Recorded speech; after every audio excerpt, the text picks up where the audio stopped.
This session is the third in a series of our annual May Day event, which is about workplace mental health and injury/harm prevention related to it. And we're very excited about today's session, which is about activating knowledge for workplace mental health and particularly focusing on some research projects that are running in Ontario with our different partners. So it's a really good chance to understand ongoing research and even some early results in some cases, and then to have a discussion about research in this space and what more we could do collectively. So I think the live streaming has started. Yes. Yep, great. Sorry, just making sure. And so I'm really excited to welcome all our speakers here. We're going to start with a presentation from the Institute for Work and Health by Emma Irvin and Emile Tompa. I have short bios that I just wanted to welcome them so you understand who's presenting. Emma is the Director of Research Operations at the Institute for Work and Health, where she oversees research planning, research operations, information systems, and the internal library. She's also an adjunct appointment with the Department of Rehabilitation Sciences at the University of Toronto. Emma also oversees the Evidence Synthesis Program at IWH, one of the Institute's key research programs. Her research focuses on the methodology and conduct of literature reviews, from scoping to systematic. She teaches systematic review methods in a number of forms. Dr. Emile Tompa is a senior scientist at the Institute for Work and Health. He holds appointments as an associate professor in the Department of Economics at McMaster and an assistant professor at the Della Lana School of Public Health at U of T. Tompa is a labor and health economist with an MBA from the University of British Columbia, an MA in economics from U of T, and a PhD in economics from MAC. Tompa is the Executive Director of Inclusive Design for Employment Access, or IDEA for short. IDEA is a social innovation laboratory with a mission to help create stronger and more diverse labor markets that include persons with disabilities through evidence-informed policy and practice. IDEA identifies, develops, evaluates, and disseminates tools and resources that address critical needs of organizations in their efforts to be inclusive workplaces. Tompa's research interests include the consequences of occupational health and safety system design on the health and well-being of individuals and populations, the economic evaluation of workplace interventions for improving the health and well-being of workers, the economic burden of adverse health conditions and disability, and the analysis of disability policy systems. So I'm going to turn it over to Emma and Emile to talk about their current post-traumatic stress disorder study, although it's PTSI, so that'll be the first thing to clarify, is we don't call it D anymore. And I'll turn it over to Emma and Emile to share their research and the learning thereof. Thanks. Thanks, Val. So I'm going to go first. Emile is driving, that we're co-presenting this presentation. As you mentioned, it's on evidence-informed workplace policies and practices for PTSI, disability and prevention. And this project was funded through the Alberta Supporting Psychological Health and First Responders series of grants.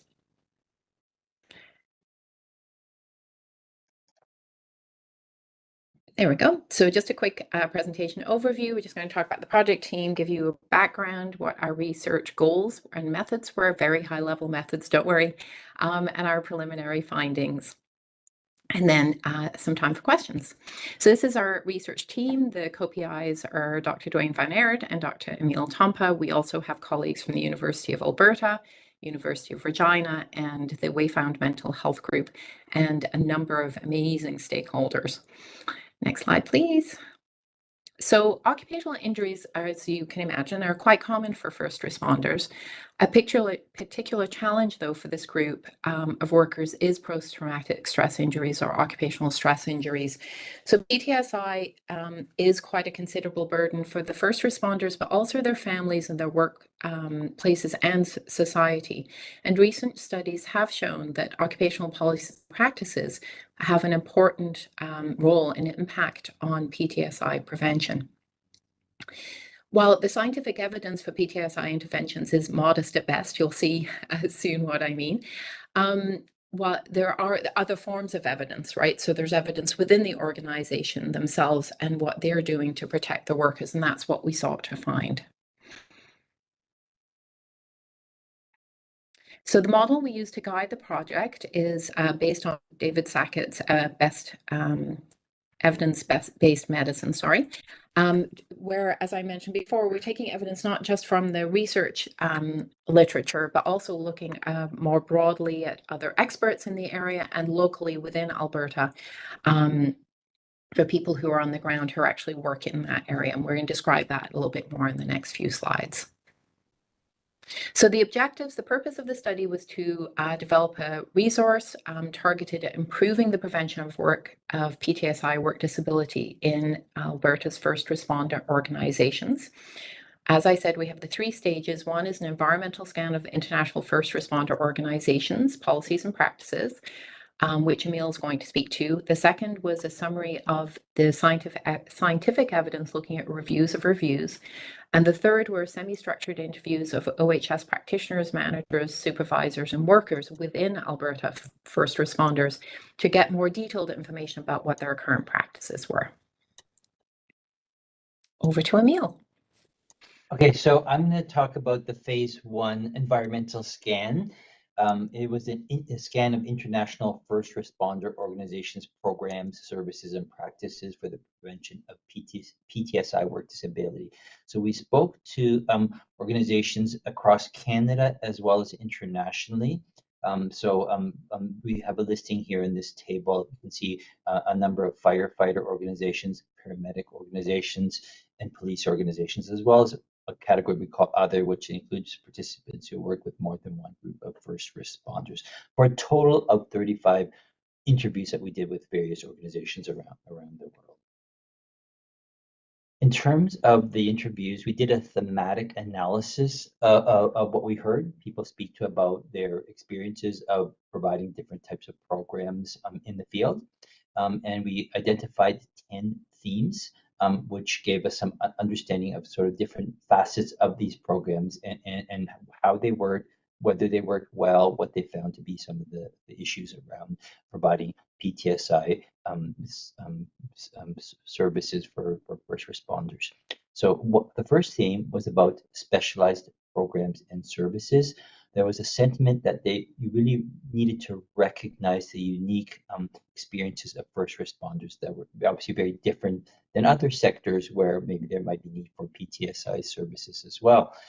But they felt that it was important to have a very specialized service that understood the context of those work experiences. Multiple programs were developed to provide this kind of customized support, and I'll speak to some of the programs we heard people speak about in a subsequent slide. What they found was generic programs such as EAP or EFAP that are often provided by organizations were not very effective. That's why they felt there was need for specialization. A second theme that was mentioned a lot was the stigma associated with mental health in this sector. The notion that people working in this sector need to be tough, heroes, really macho culture. This is an image that they often mentioned that was sometimes a barrier for even support seeking by people who suffer from mental health issues as a result of workplace exposures. So the challenges associated with expressing feelings and acknowledging the need for support was one of the things they confronted a lot and tried to navigate and make it more comfortable for people to come forward to seek support and to speak about their needs. Another big issue was also about confidentiality and anonymity. There was a sense of sometimes there was a lack of trust with in-house services. If the person was a staff person who was supporting, some of the mental health needs, they weren't sure whether exposing, their vulnerabilities to these people might affect their careers. That was often mentioned, the concern about the impact on their career progression if they were identified as being somebody who has mental health needs. Related to that was a stigma, and this was addressed through multiple pathways for support seeking as an alternative to having in-house services. So allowing people to seek support outside and providing those services through an external provider was a really important option that first responders felt they needed in order to maintain that confidentiality. Training was mentioned a lot, training at all levels on an ongoing basis as well, not just one-time training, but a refresher training on a regular basis. at the front end on onboarding, doing screening and training for mental health resilience was absolutely critical. Refresher courses and workshops on mental health and also things like nutrition and exercise, really thinking about the whole person and their health needs rather than just the mental health needs. And then also training for spouses and family members to better support and understand, the mental health of their loved ones who are working in this sector, because that the family unit was often affected by mental health issues of first responders. Another theme was about communication, really ensuring there's awareness of the supports that are available so that people know where to go when they need the help, providing information sessions on mental health, nutrition, and exercise. So really just getting people to understand that they need to attend to these kinds of issues on a regular basis. Sometimes having posters to encourage being mindful of your own mental health, also providing peer support, and also about the availability of supports. A common theme we also found was the discussion of thinking about the whole person rather than compartmentalizing people's needs, thinking, okay, they need mental health needs for these kinds of issues, they need needs of other sorts for other physical health issues. Think about the whole person. That's where things like nutrition and exercise and work-life balance and wellness really fit in together with the needs for mental health issues as well, kind of thing. So really think about the whole person, how all those facets of your life connect and can help build up that resilience. Family health well-being was also an important part of the equation. And then community building and social cohesion through group events as well, having that camaraderie, that support network on a regular basis, knowing that your peers, your colleagues are in there supporting you through all the kind of ups and downs of work experiences was really important. I mentioned also about the need for multiple avenues for support seeking, really allowing for different needs and preferences and abilities to maintain privacy and confidentiality. So provision of internally funded and provided programs and supports was often the case, but also having external options as well. So availability of externally provided programs through, sometimes it was through a labor union or workers' compensation was another option that sometimes people turn to as well as the public health system. Another theme was about the continuity of services, so across the employment journey, including at onboarding, as I mentioned, maintenance, refresher courses during absences and return to work, and also through career advancement as well, thinking about the person's journey in their employment experience with that organization. Important to think about including supports even after exit due to possibility of late onset. So people who may be retiring from the service as they get older and retire out of work, they may still need some of those supports. So thinking about what kinds of support you may need to provide for people as they ease into retirement. So also thinking about the continuity of supports from primary prevention, that resilience training may be considered sort of a primary prevention approach, secondary prevention when there's early symptoms, and then tertiary when there's more serious symptoms. So really making sure that person has the services needed to get back up to full form and get sometimes maybe return to work as well if they're taking some time off work. I mentioned the whole person approach, which also includes family and community. People also mentioned a lot the value of research, doing both in-house assessments through surveys, audits, monitoring, and evaluation to make sure the program was meeting people's needs and was serving the full panoply of kind of needs that people have. Many key informants also spoke about ties to academics and the importance of having rigorous research evidence to support some of the investments they did in these different programs. Emphasis was really given to evidence-informed programs, services, and practices. So they really valued those linkages with external bodies and research organizations that can help support that evidence base. And they noted the need for continual improvement approach through ongoing assessment, scanning, and research. This environment is changing all the time. New knowledge comes up to speed where it gives us some insights how you can do a better job of providing for the needs of first responders when they suffer from PTSI. So keeping abreast of all of the research developments and thinking about how you can do a better job within your organization is a really critical part of the way they ran these programs. Another thing that came up a lot also is about resource constraints. It was noted particularly in certain contexts where there were small operations, maybe rural operations that didn't have a whole lot of resources to offer a full range of services. So that was often an issue. Sometimes it was about people time constraints due to extensive demands of their job, particularly during COVID, and there came up a lot of discussions around some of the constraints during COVID. Funding cuts were also mentioned, and budget constraints that made it difficult to provide the full suite of services.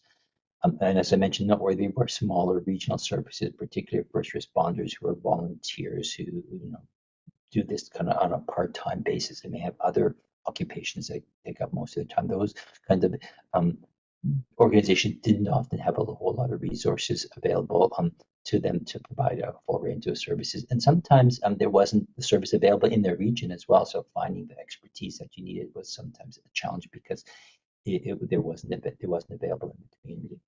So that's the 10 themes that we identified. In the next few slides, I'm going to talk about some of the types of interventions we heard people speak about. And we've clustered them into 4 broad categories. The first category is about individual directed interventions to develop the skills to both mitigate the development of PTSI and other mental health conditions. Then there's the peer-directed interventions that develop skills for increasing that social support that you want your peers to be able to provide you when you have needs as an individual with PTSI and other mental health conditions. And then there's the supervisor-directed interventions that develop the skills for creating a supportive work environment. Also important for supervisors to be aware of some of their workforce that may be showing signs of symptoms or early identification, and enhancing their communication skills to help them be able to better provide those supports when they see people having early symptoms. And then there's population-directed interventions aimed at developing a combination of both the individual, peer, and supervisor skills, but they're really targeted across a population of a particular constituency within a particular first responder organization. So I'm going to speak a little bit more about some of those programs we've heard about at those different levels. So the cluster 1 was the individual-directed interventions. The first group is about emotional self-regulation, so building up that resilience. So training interventions aim to change the emotional response of individuals. They were often a mix of psychoeducation, directed exercise, mental focus and awareness, cognitive behavioral therapy, meditation, self-practice, and sometimes mobile games as well. And some of the specific programs we heard that fell under this category are Road to Mental Readiness, or sometimes abbreviated as R2MR, Coherence Advantage Program, or CAP, Biofeedback Assisted Resilience Training, or BART, Mindfulness-Based Resilience Training, MBRT, Mental Health First Aid, so O2X. It's about Eat, Sweat, and Thrive, and Resilience at Work, or and then Systematic Self-Reflective Training, or SRT. So that's the emotional self-regulation group of programs. Some of these programs fit into other categories as well, so you'll hear some of the same programs being listed in other clusters as well. So cognitive self-regulation, retraining interventions aim to change the cognitive response of individuals. So it's a mix of stress response, psychoeducation, exercising strengths, adaptive coping strategies, self-efficacy, social support, and also self-reflection. The examples are some of the similar programs we heard about in the earlier cluster, the MBRT, MAPS, Mental Agility Psychological Strength Training, or MAPS, Master's Resilience Training, or MRT, Resilience at Work, the RAW program, and the Systematic Self-Reflective Training, or SRT. Cluster 2 is about peer-directed intervention. So this is about your colleagues being able to provide peer support. So peer traumatic risk management training for early identification of high-risk individuals, and group sessions to understand cognitive and emotional response to exposures. And sometimes it was about educational sessions that increase peers' awareness of symptomology and treatment for mental health conditions, and enhance the ability to provide support to your colleagues, and practice in facilitating supportive conversations with your colleagues as well. So examples of where some of this kind of training was provided was through mindfulness-based resilience training, or MBRT, the RAW program, also the critical incident stress management program, or CISM for short, the traumatic risk management, or TRIM program, and then a Schwartz round, and then group counseling as well. We're all under this cluster. The third cluster is focused on supervisory skill sets. So supervisors directed training interventions through education. It included a mix of psychoeducation, workplace mental health risk, supervisors' roles and responsibilities, and their communication skills. Similar to the peer training interventions, it was meant to increase the ability to recognize symptoms of mental health conditions amongst your colleagues, ability to support subordinates experiencing psychological challenges, so providing that supportive kind of role, facilitating supportive conversations so you can communicate better with your colleagues, the people you work with, increase awareness about mental health risks specific to workplace and occupation, and awareness of responsibilities for creating a supportive work environment. So all of the kind of package of things you want your supervisor to be good at in terms of helping support the workforce that they oversee. An example of that program was the Respect program, and another one was called Head Coach. And then the fourth cluster is about population-directed interventions. This is covering individual, peers, and supervisory kind of training programs, all in kind of sort of a package of training. So these are population-directed, multi-component, combining individual-directed education, peer and supervisor-directed early interventions, crisis management and resource access, and also organizational-directed new administrative units. And the key example of that kind of a program was called Together for Life. So just summarizing some of the things we heard across the 35 key informant interviews in terms of promising practices. And in the second slide in this bit, I'll be talking about some of the challenges we heard about as well. So in terms of the promising practices, it was commonly emphasized the need for looking at the total worker health kind of issues, right? Including the family as part of the worker health across the entire employment journey. So really the whole person approach, as I mentioned earlier on. Leadership training was really critical to improving how to care for employees, particularly in a supervisory management role.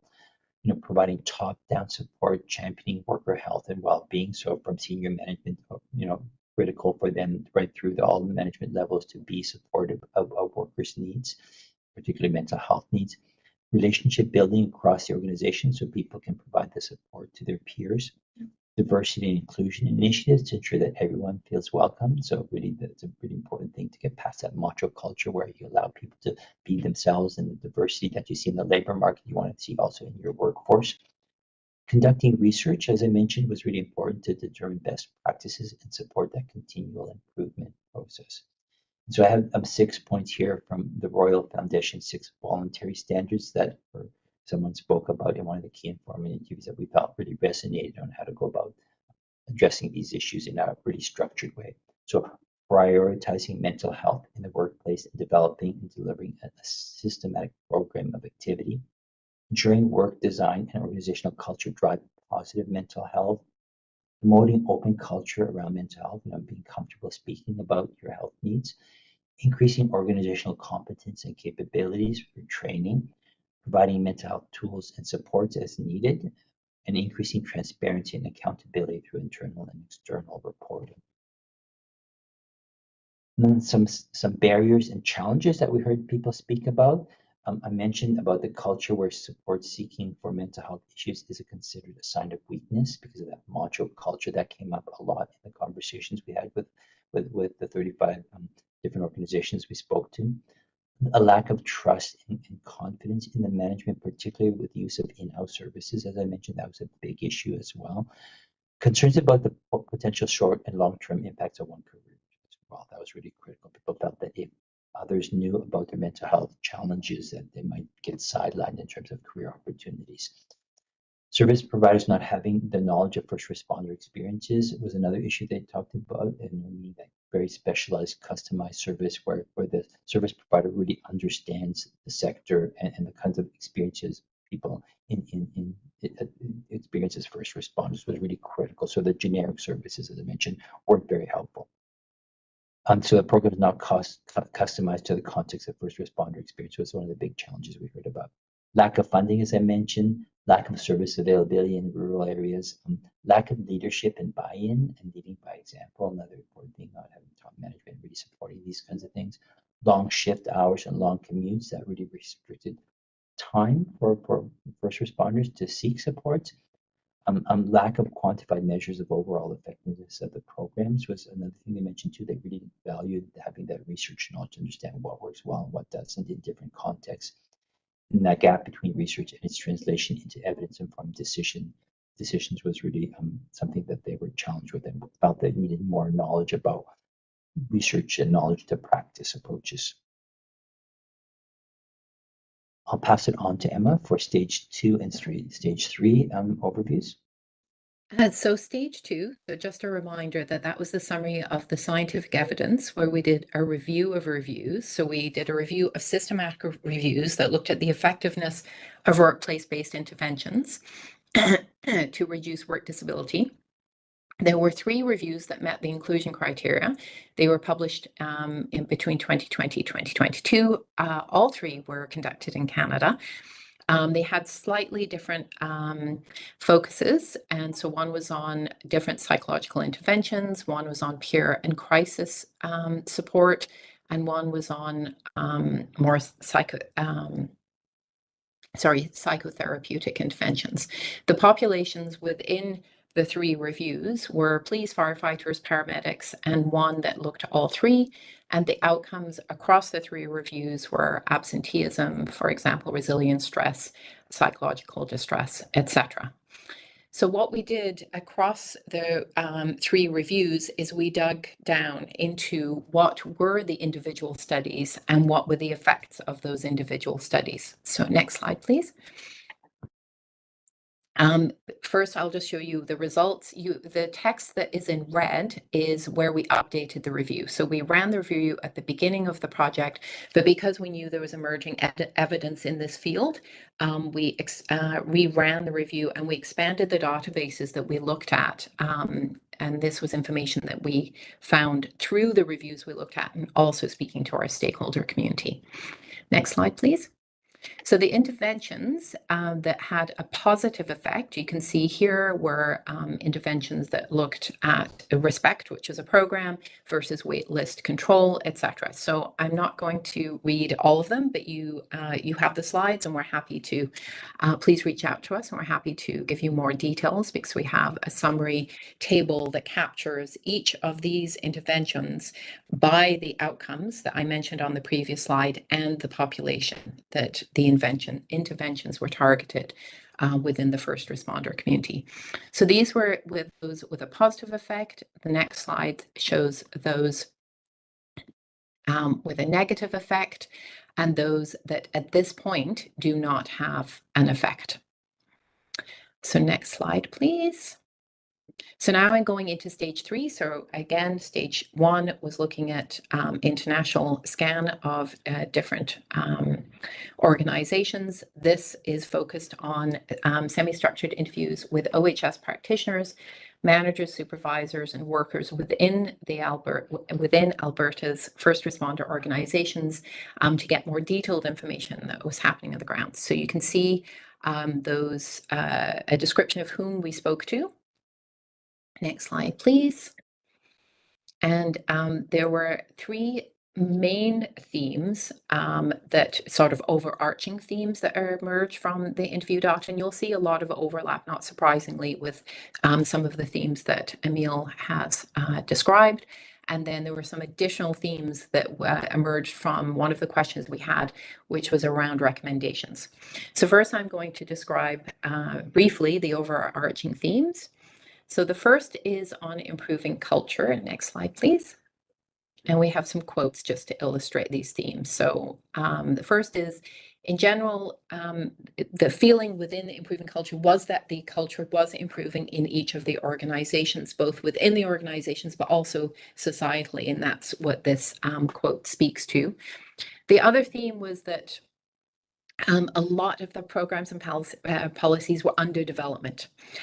So they certainly saw that they were on the horizon, or they were actually in place within the organizations, and they were being the implementation stage was being worked through. And the last theme was something that, I think obviously we can see is extremely important, and it's around how important trustworthy communication is around the value of the programs that were being delivered. And that, as you can see just from the first line of this quote, that word of mouth was the biggest seller of resources that were available, where people had spoken to how they had benefited from them. So those are the core themes, and the additional themes were just, again, the importance of reducing stigma. Emile, if you could just, thank you, and how important that is to, as it says, how important it is to shift conversations around this topic. Another was around streamlining processes, that there are lots of entry points to the process. And obviously, if somebody's in crisis, they need to have a more streamlined process to be able to go through to. And just better resources. And to this point, just to also making sure that those individuals who are engaging with this community were more trauma informed and had the cultural competency to speak to this unique population. And I'm going to put it in the chat, but we are currently running an ECHO, which is a telementoring project that's being funded by the Workplace Safety and Insurance Board in Ontario, to build the cultural competency within those individuals who treat first responders for PTSI. So I'll put the link in the chat so you can go and investigate that. And that's it. Questions? That's great. Thank you very much. It's a very comprehensive project that you're doing, and thanks for showing us so much detail. I don't see any questions yet in the chat, but I encourage people to put a question in the chat or raise their hand. But we also are we're right on time. I did want to ask, it always comes to my mind, and maybe it's my pipe dream of, like, did anything surface that we would consider primary prevention in this? I mean, the trauma is external in most cases, I guess. So obviously we want to prevent all those external bad things from happening. But even in the, so I guess we are in general guarded about the fix the worker kind of strategy to prevention. And yet, of course, resilience and that kind of thing are important, and having the opportunity to talk about things. So what I would consider that secondary prevention, right? So, but did anything, has anything surfaced around, you know, the organization of teams, the support of teams, the staffing complement that's needed to respond to something, and how the trust relationships are so important beforehand, I guess, to build some of that, and any of that could be, that isn't just about expecting a potential for harm and building all the, the protections. Is there anything actually organizationally that can be done to prevent the harm? Mm-hmm. Did anything like that? Yeah, that's a good question. I can just speak to from what we heard from the organizations that we spoke to around the world. I tend to put it all into that kind of whole person approach, where you're thinking about the person's health and well-being all the time. If somebody has a good work-life balance, good nutrition, good family life, supportive colleagues, and knows how to address exposures so that it doesn't affect them, debriefing sometimes when there's traumatic things happen, things like that, as a team. There's various kind of good practice you do on a day-to-day basis that just helps build, the overall ability to cope so that it doesn't affect you in the same way, kind of thing, that you have that resilience. So it does end up being about resilience, but it's a more fulsome look at things. It's not about just resilience training specifically for mentality, but resilient training in terms of life ability to kind of be strong and resilient as a person through. And then they talked a lot about meditation, yoga, nutrition, all the things that just build for a healthier lifestyle, kind of as being really critical inputs into being resilient. Mm-hmm. And the only thing that comes to my mind immediately, Val, in addition to what Emile has mentioned that did come up also, just the culture of supporting families as well, was just normalizing the behavior of talking about feelings and emotions, whatever they are. So there was an example of a supervisor who would come in and talk about, I didn't sleep well last night. I, was revisiting what happened yesterday, which was not a traumatic event, but again, just normalizing that it's, because as Emile talked about, about the culture in the past had not potentially valued those kinds of conversations. So somebody did speak to how much they appreciated that, so that when it came to a situation where they did need to talk, they felt that it would be accepted. Great, interesting. And I didn't see, and maybe I may have missed, was there anything even about, I always think of it, once again, you can see how I default to organizational, but like anything around mandatory sleep cycles, or, you know, for extended exposures, anything or any research around that, about the amount of sleep and rest time away from the ongoing trauma, and how beneficial that can be, or not, I guess. Did that turn up at all?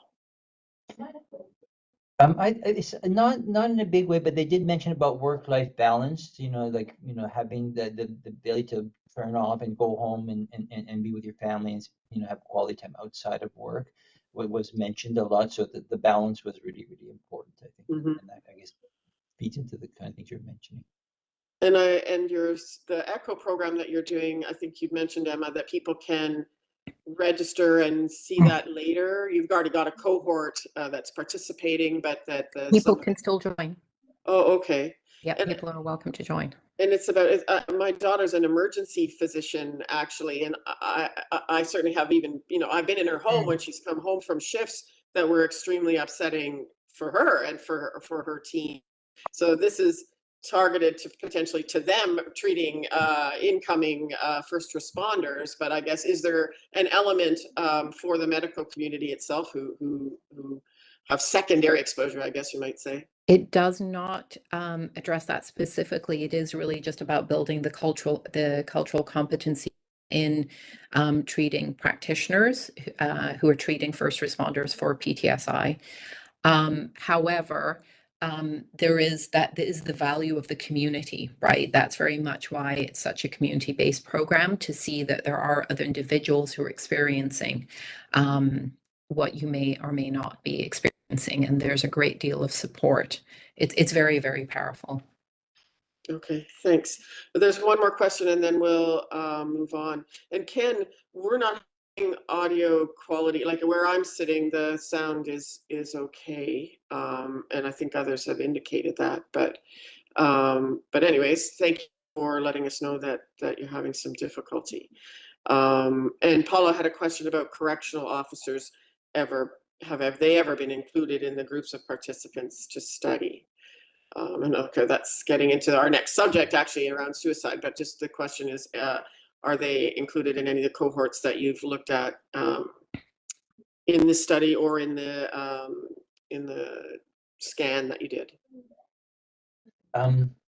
Not in the work that we did here, but in other work. Not I think I've seen some of that kind of research being done with also people in the armed forces and as well, kind of thing. So when I did another study where we looked at a broader panoply of literature, that we included correctional officers as well as veterans in to look at the kinds of programs they have for PTSI in the broader constituency, as well as first responders, but not in this particular study.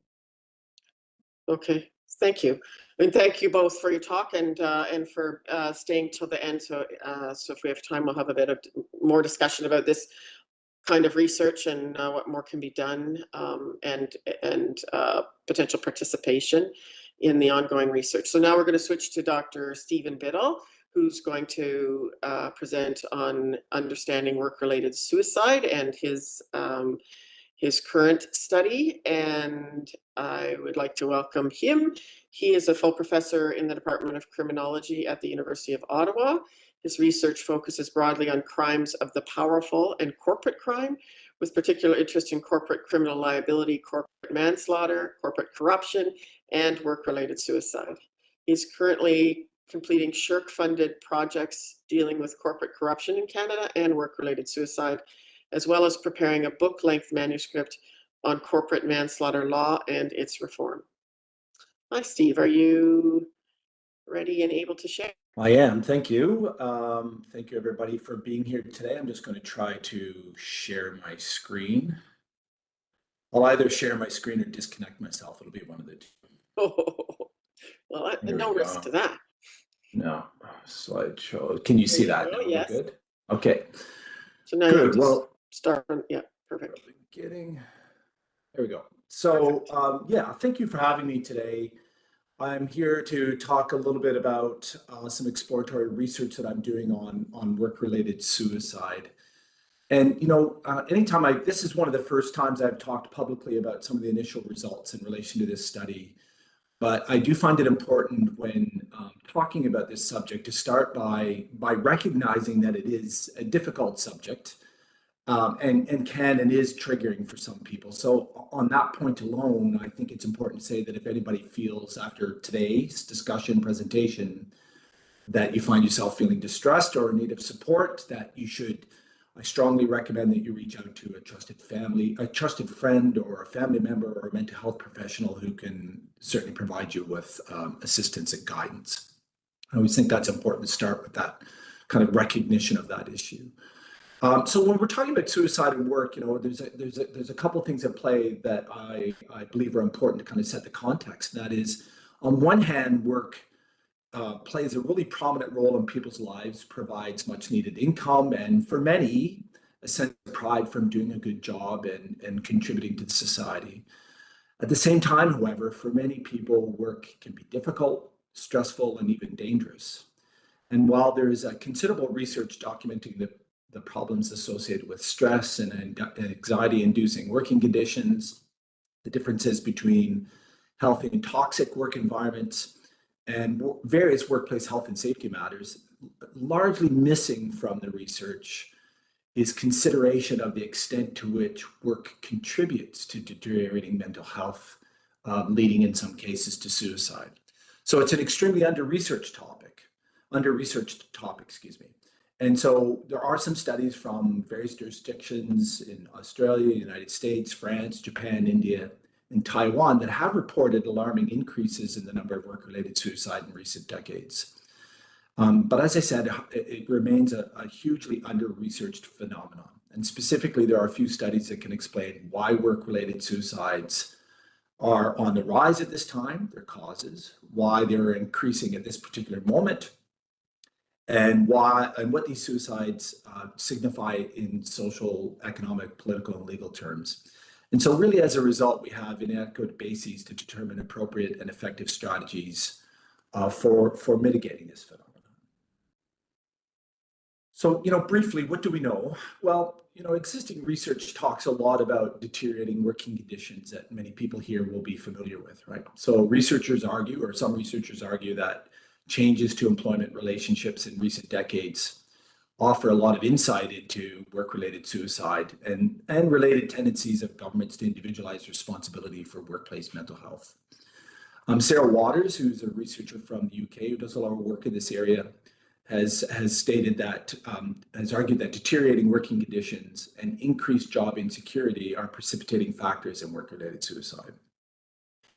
Waters, along with her colleagues, argue, and this is a quote from them, when people feel they no longer have a voice in the workplace, they protest in other ways, including in the most extreme cases, by killing themselves. So work has become very demanding and precarious.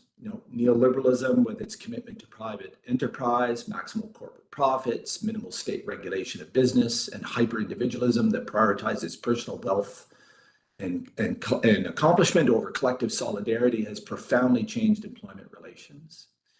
In addition to stagnating wages, work is increasingly demanding, precarious, part-time, low-paying. And again, as Waters and others note, precarious work alone contributes to increased stress, anxiety, sleep disorders, burnout, and in some cases, once again, suicide. And coupled with this, I think we need to recognize an erosion of workers' rights and protections, including reduced union representation, which puts workers in a difficult position when attempting to realize their already limited protections. So for me, when I approach this topic, I look at work-related suicide as a social phenomenon. And I want to note this kind of before I start talking a little bit about my own study. And from that, I mean, it's something that transcends personal circumstances or the medical model alone to consider the broader conditions within which individuals exist. So it's about the social conditions, including workplaces. And workplaces as a contributing factor is a significant focus of my work. which give rise to suicide and suicide ideation. I think there's a tendency to see work as an insulating factor when it comes to suicide, for example, that it helps protect from suicide and suicide ideation, and that might be the case in some instances. I'm more interested in the extent that working conditions are a contributing factor to suicide and suicide ideation. So my own research focus. Well, my entry into this topic came through some research that I was doing mainly on occupational health and safety issues. And as was noted earlier, more specifically in relation to criminal liability for negligence in the workplace leading to serious injury and death. So most of my background is in relation to research on the Westray Law. And back in 2017, when I was doing some work as an academic in residence with the United Steelworkers Union, I was doing some research in which we were trying to estimate the number of work-related fatalities that go beyond compensation statistics to try to generate a more true reflection of the nature and extent of workplace fatalities in Canada. And as part of that, it's where I became aware of this growing body of research that was raising issue with the growing concerns of work-related suicide. And so part of that work that we did there with the United Steelworkers was to take research from Australia and France and look at Statistics Canada data on suicides generally to come up with a very rough estimate to say that there's a possibility that there are anywhere from 400 to more than 700 work-related suicides annually in Canada. But that was just basically an estimate based on existing studies, and it was very preliminary, and it really struck me that this was an area in need of research, which led to this particular study. And so my research, which is funded by the Social Sciences Research Council of Canada, is exploratory in nature and asks a series of just general questions to try to get a sense of the nature and scope of this phenomenon. So I'm asking things like, has the prevalence of work-related suicide increased in recent years? What is it? What types of employment or employment relationships are associated with suicide and suicide ideation? What responsibilities do governments and employers bear in addressing work-related suicides? And what legal and policy changes are required? And to me, these are essential questions, given that how we think about or how we understand work-related suicide shape how employers and governments respond, or in many instances do not respond through law and policy. So I'm in the midst of a series of data collection strategies here, which includes an online survey, in-person interviews with those who have an understanding of issues relating to work-related suicide, so health and safety experts, practitioners, union labor representatives, regulators, government officials, and policymakers. And we're looking to gather insights on the causes and consequences in existing laws and policies and prevention strategies. We're also undertaking an analysis of existing laws, policies, employer practices, and compensation decisions in relation to this.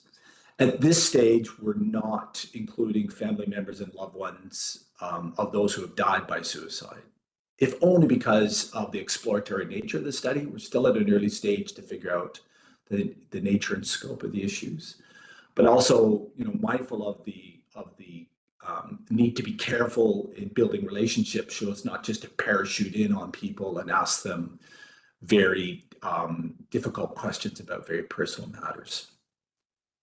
Okay, so I want to stress that these are some very early results that I want to share with you today, and they mainly come from our online survey that's allowing us to gain an understanding of the nature and scope of work-related suicide. And we're also have started looking at some compensation cases or appeal cases in which there's been a denial of compensation in cases where work-related suicide has occurred or an attempted suicide has occurred.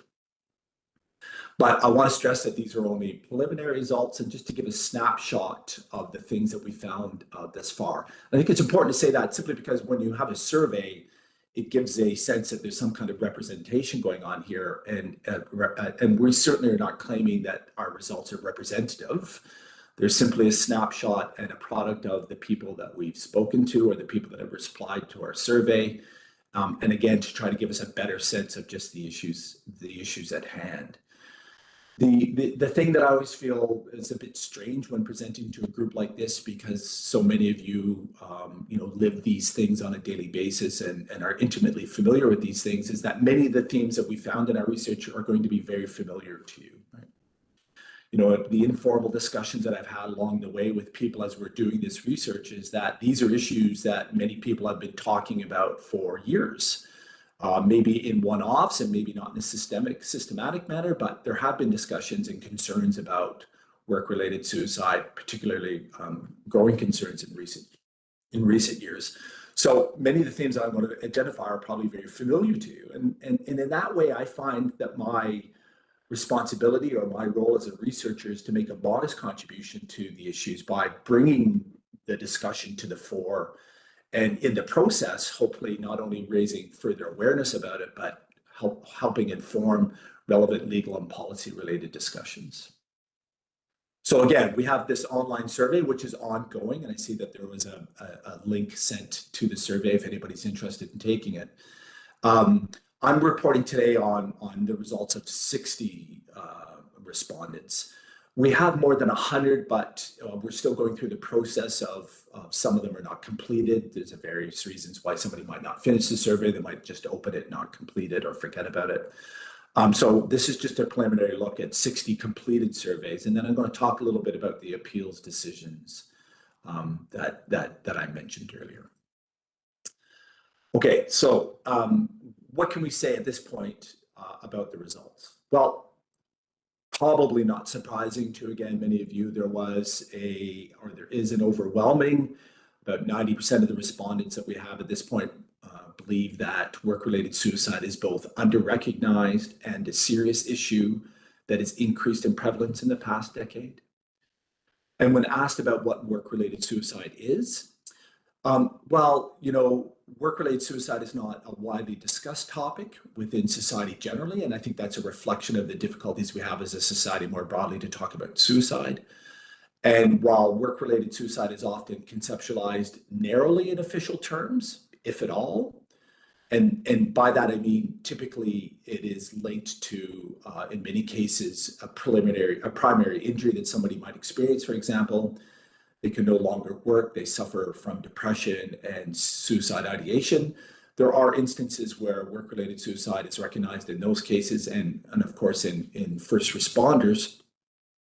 But the respondents that we have for our survey thus far are really clear that it's a much more complex issue and that it includes many more things than just the kind of narrowly defined types of work-related suicide that we've seen at this point. And I'm just going to give you a sense of some of the answers that we have in that regard that are part of the survey. So, people recognize that work-related suicide can be when a worker completes suicide at their place of employment and their death is attributable to their working conditions. When they die by suicide and they're not at work because of the aforementioned work-related injury or illness, and that is attributable to their working conditions. When a worker dies by suicide and it subsequently becomes known that their working conditions played a role in their death. When there's an unusual number of suicides amongst particular workplaces or within particular working environments. And when someone dies by suicide away from the workplace and their family members or loved ones might communicate that work played a contributing factor. Or even when somebody completes suicide in their uniform or work clothes when they die by suicide, even when they're not at work. When it comes to causes too, there's also a general sense that there's no single factor that causes or that is related to work-related suicide, but that there are several overlapping issues that need to be taken into consideration. And one respondent put it nicely by saying that those are intersectional factors that need to be considered. And again, just to give you a sense of some of the more common answers that we received when talking about the kind of multifactorial or the intersectional factors related to work-related suicide, it ranged from things like post-traumatic stress, work-related injury or illness, bullying, harassment at work, stressful working environments, abusive supervision, emotional demands at work, alienation at work, burnout, and just a general lack of control over working conditions. And same when it comes to the types of employment. Most commonly, people think about first responders and military, and rightfully so, and those are ones that show up in our results as well. But there is also just a general recognition across the board that there could and should be consideration given to healthcare professionals, social worker or care workers, even mental health practitioners, construction workers, and in some cases, farmers and the stresses that that are involved in their lives as well. So after we think about causes and types of employment, we start to turn our attention to, well, has there been an increase, which again, respondents believe that there has, and why that's the case. So when we asked why there's been an increase, of course, lots of people spoke to issues about increasing pressures and demands from employers, the growing precariousness of work, and like so many things in our lives over the past number of years, COVID has played a significant role in creating the conditions or in the conditions of people's workplaces, and in some instances, issues of suicide and suicide ideation. And I just want to read a few quotes to you here that kind of bring home the complexity of these issues in terms of the increased causes, but yet I think raise really important issues. And here's one from a respondent, where on the survey we have sections where people can leave comments in addition to answering some standard questions.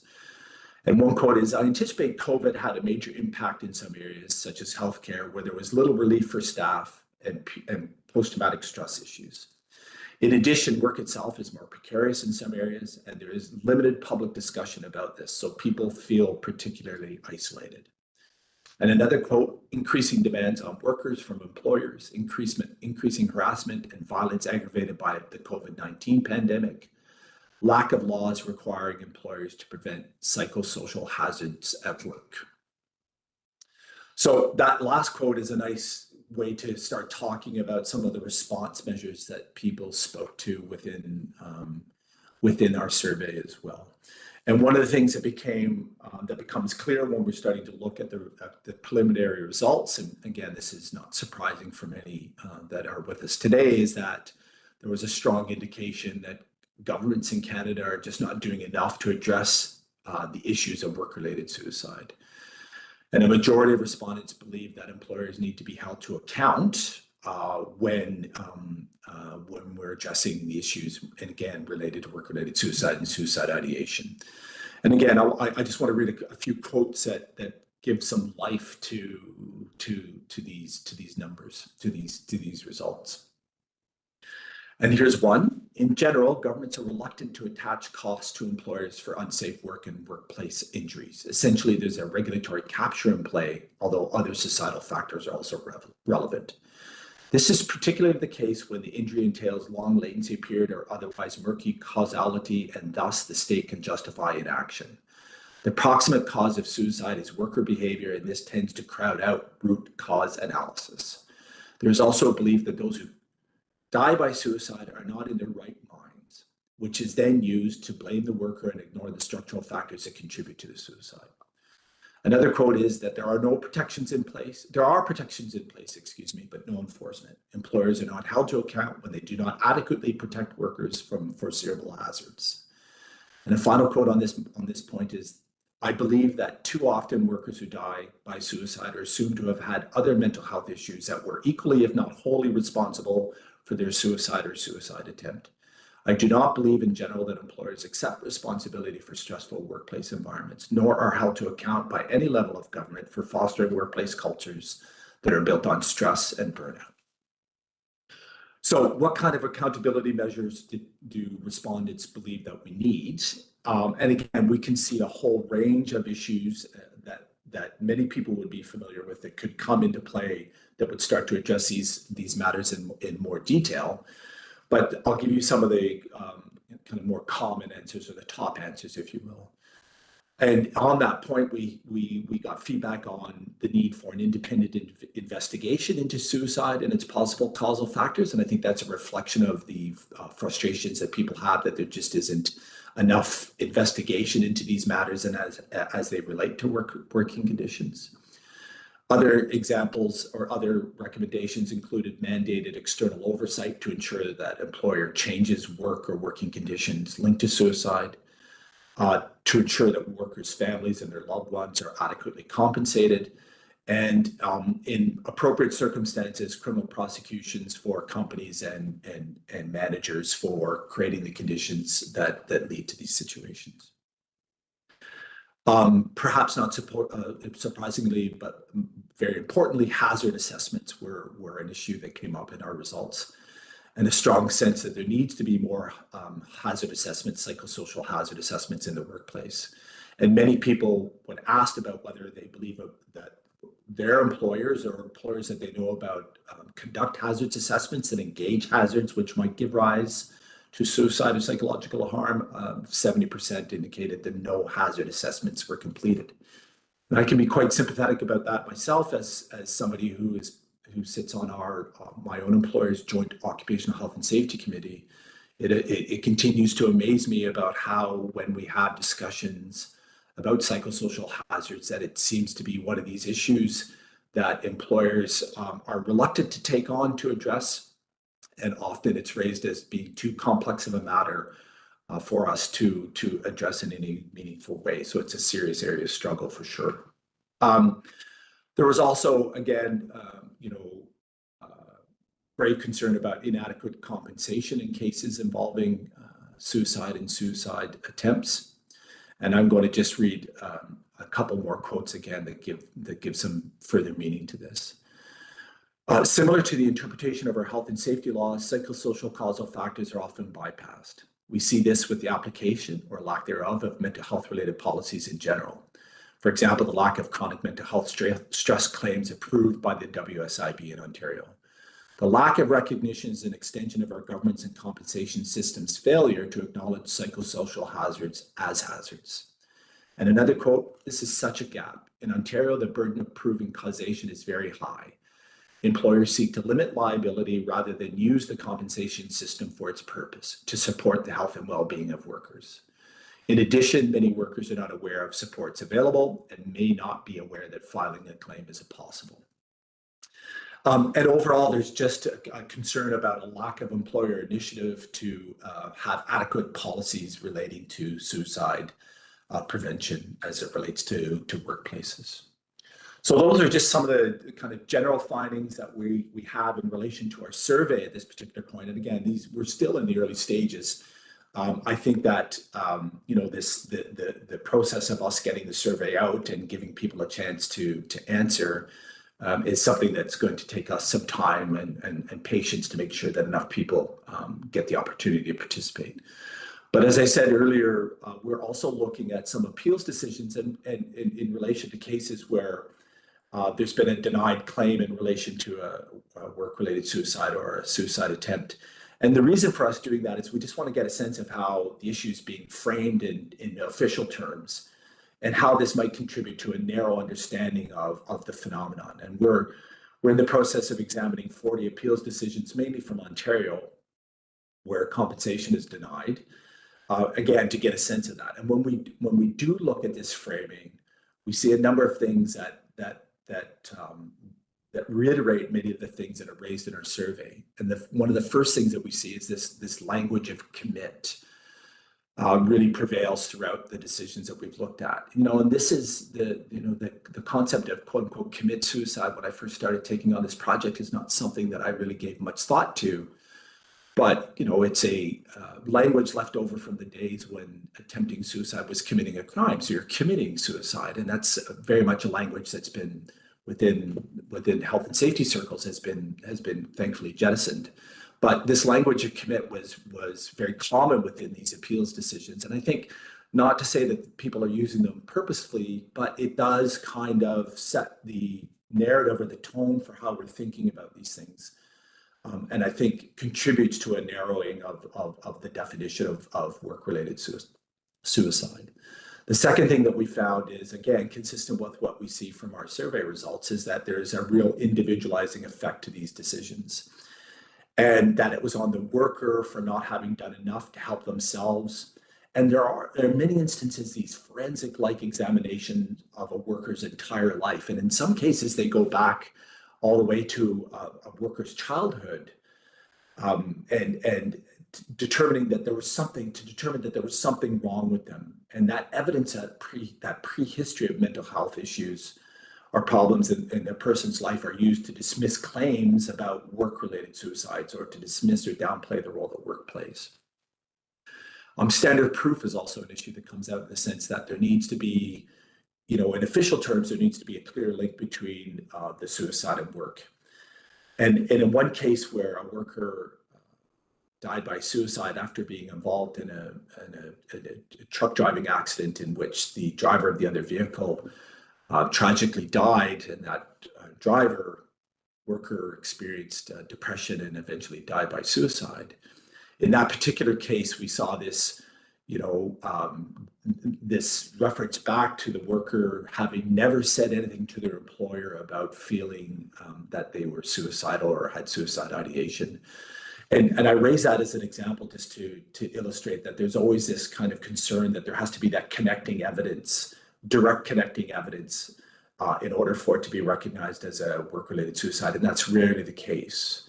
And so what we see overall, that work is rarely seen as a causal factor, or at the very least, there's not that exploration of work as a potential causal factor to the extent that we see when we're talking about the individuals involved.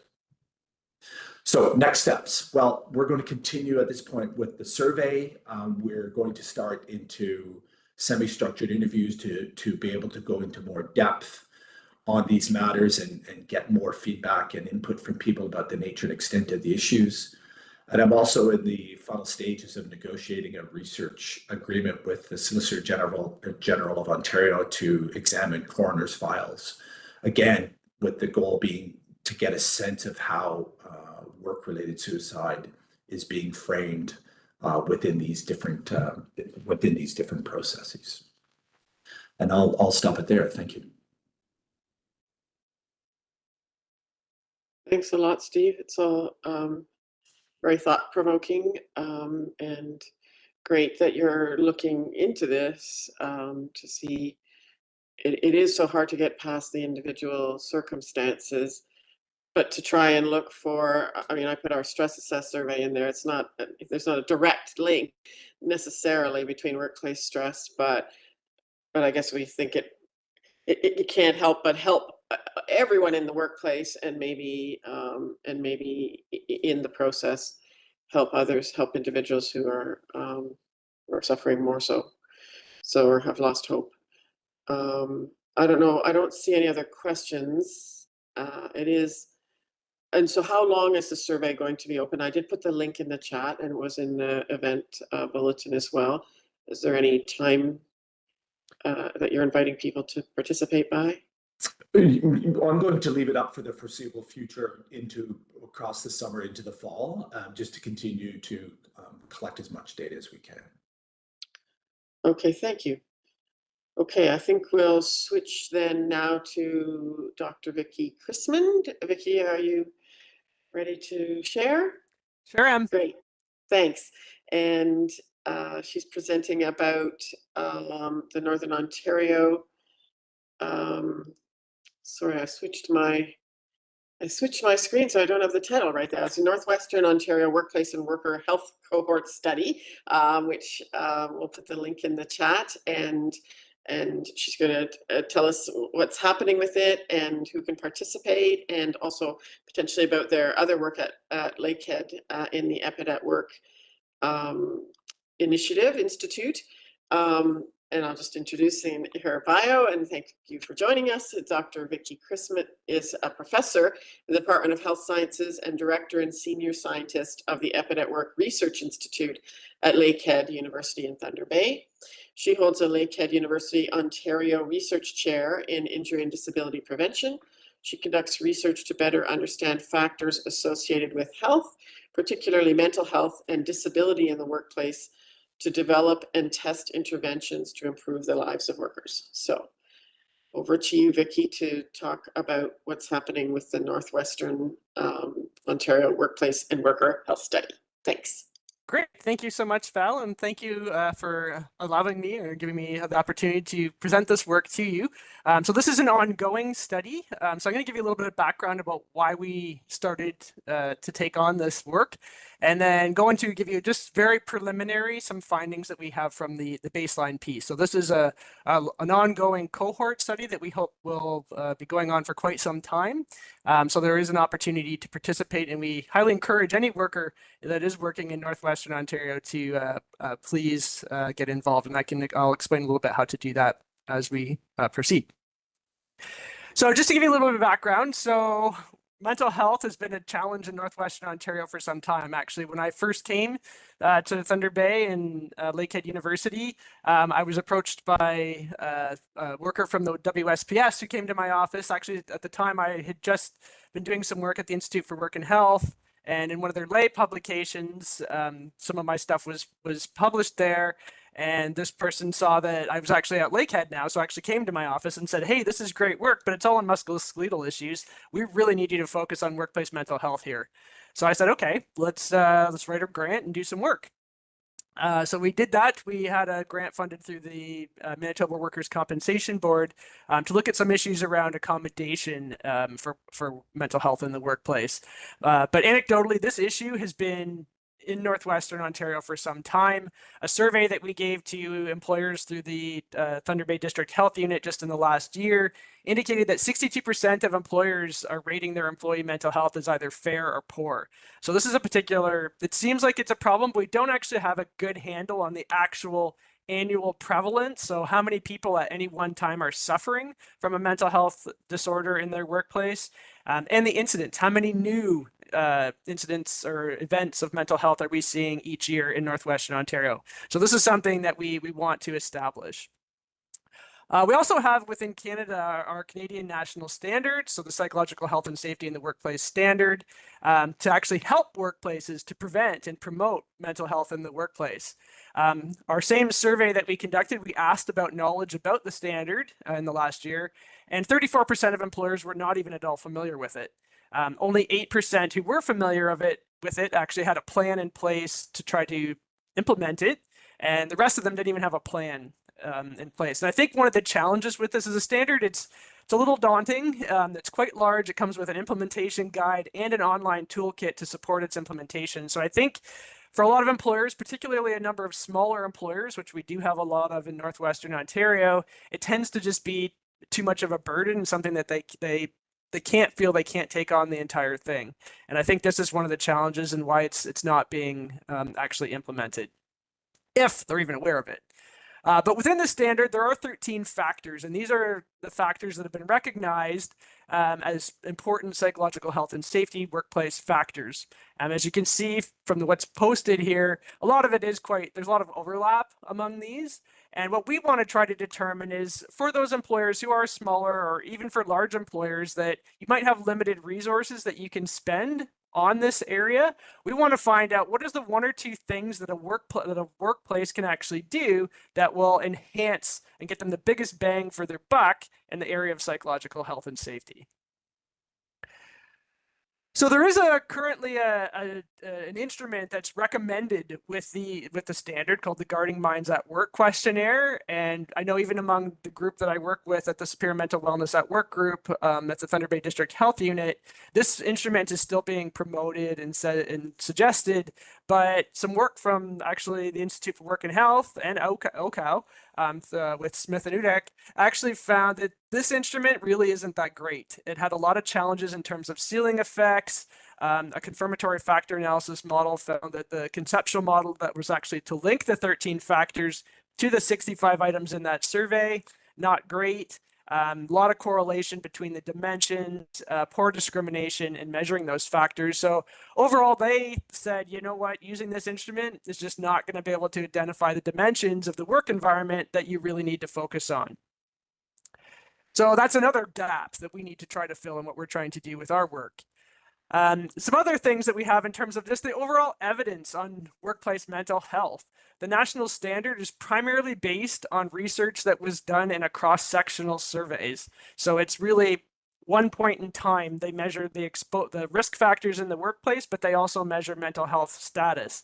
Well, the challenge with that is that those who are struggling with their mental health may report the workplace a little bit differently because they're actually experiencing a mental health challenge right at that moment.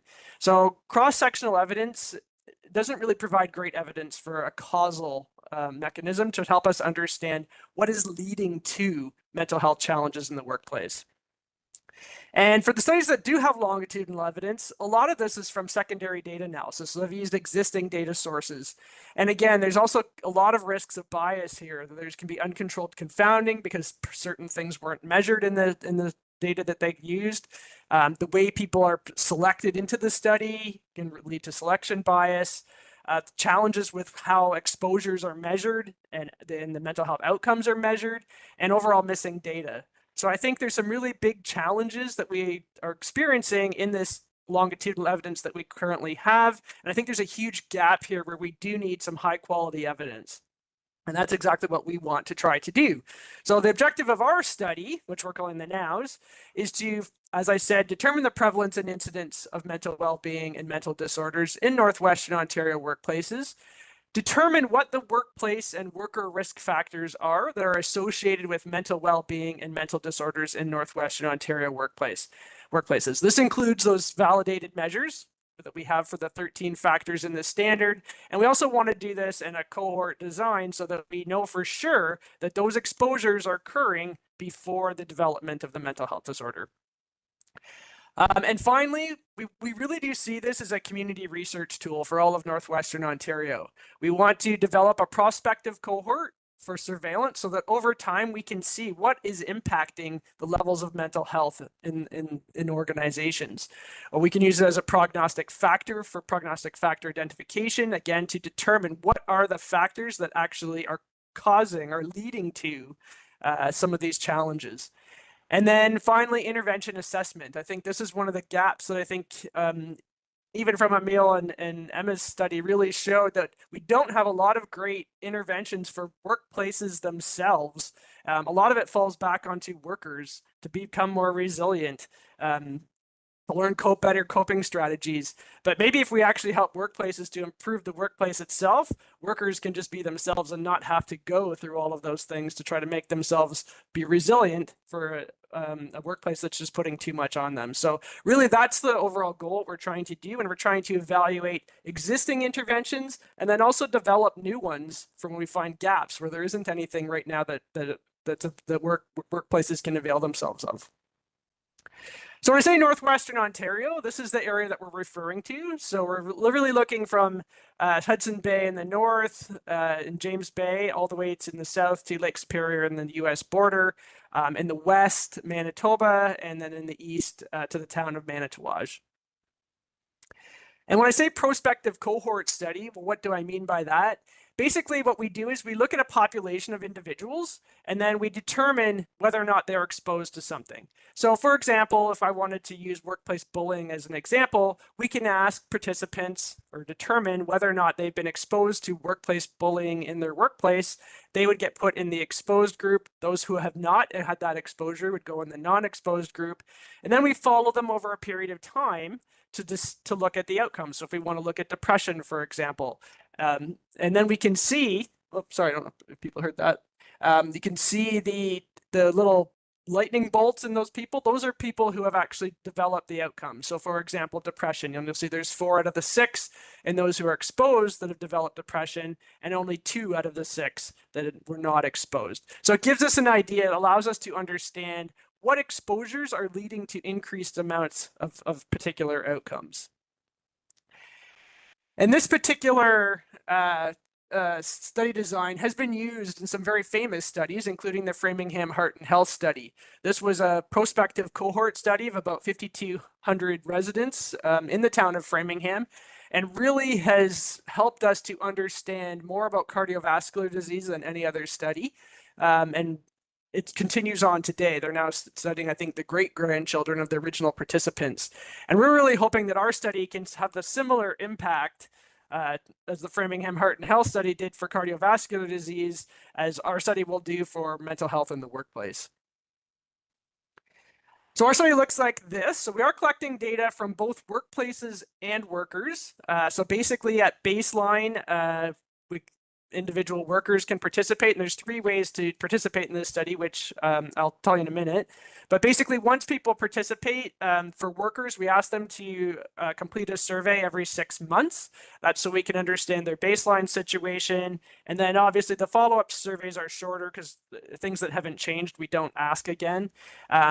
And then for the workplace, we come to the workplace for participating workplaces, conduct the survey with them, and then do a follow-up survey 1 year later.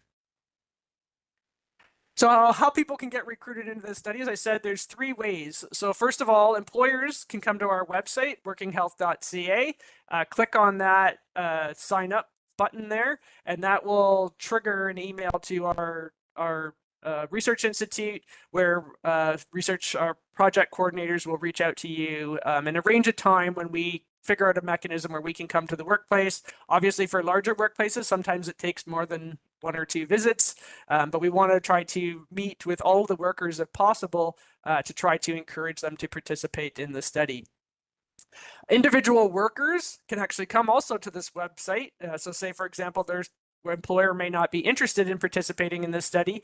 They themselves can participate. They can click on the link here to either sign up for later, which will trigger an email if they don't have time to do it right at that moment. And that will come to them, and then they can follow the link in that email to do it at a more convenient time. Or they can click on the link right here where it says take the survey now and actually complete it right at that moment. And I'll take you to an informed consent letter, which tells you a little bit more about the study and then leads into the survey itself. One additional way that we are actually also doing random selection. So we have a list of over 6,000 businesses that we've built by using a company that provides business information, and also from the WSIB, who's provided some information to help us randomly select employers just to reach out to try to encourage a broad selection of employers to participate in this study. Here's what we're trying to do is collect 300 workers from each of 20 industrial sectors, so to get a total of 6,000 workers. So again, very comparable to the number that were in the Framingham Heart and Health study. Again, we want to follow workers up every 6 months and top up these samples, each sample wave, with an additional 50 workers from each sector, just to ensure things happen. We do get lost to follow up. We want to make sure that we have a stable sample over time.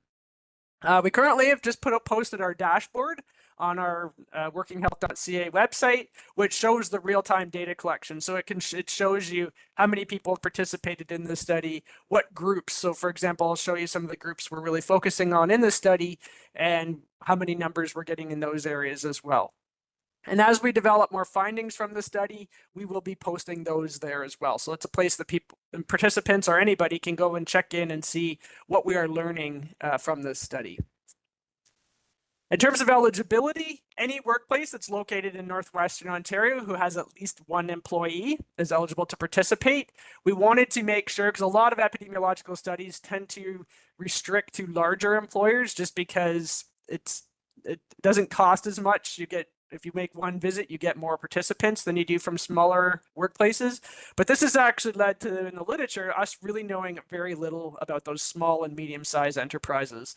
So I think this is something that we want to try to fill that gap. So we are encouraging our smaller employers in Northwestern Ontario to participate in this study, because that's also, Northwestern Ontario has a lot of smaller employers. So I think it's really, really important that we don't exclude those. In terms of workers, as long as a worker has worked in Northwestern Ontario at any point in the past year, aged 14 or older, or we're also including workers who wanted to work in the past year but were unable to do so because they had experienced a workplace injury or a health event. We have a specific section on injured workers who are eligible to participate as well. Self-employed workers are eligible to participate as a worker, but not as a workplace, given they don't have any, if they don't have any employees. So these are the 20 industrial sectors. This was our original plan. You'll see I've crossed 1 off, and that's because we had to look at the census data to make sure that there was going to be enough employers in Northwestern Ontario. And unfortunately, management of companies and enterprises, from the last census, there were actually 0 companies in Northwestern Ontario working in that sector. So I can guarantee we will not get enough numbers in that sector to be able to speak to that one. But the others, I think for some cases, we're going to have to do quite a high success rate in order to hit the number 300, but for others, it should not be a problem. For example, healthcare and social assistance, education, all of those sectors, we tend to have quite high numbers in Northwestern Ontario. So I think for the other sectors, we should be able to reach our target.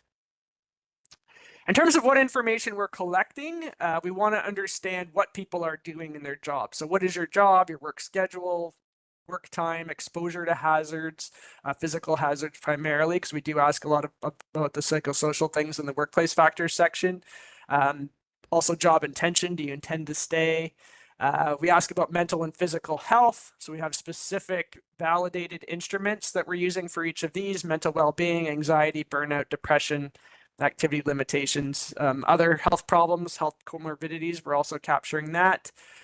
Workplace factors, again, we're looking at particularly the 13 factors identified in the standard, but we've also included stigma and injustice as well.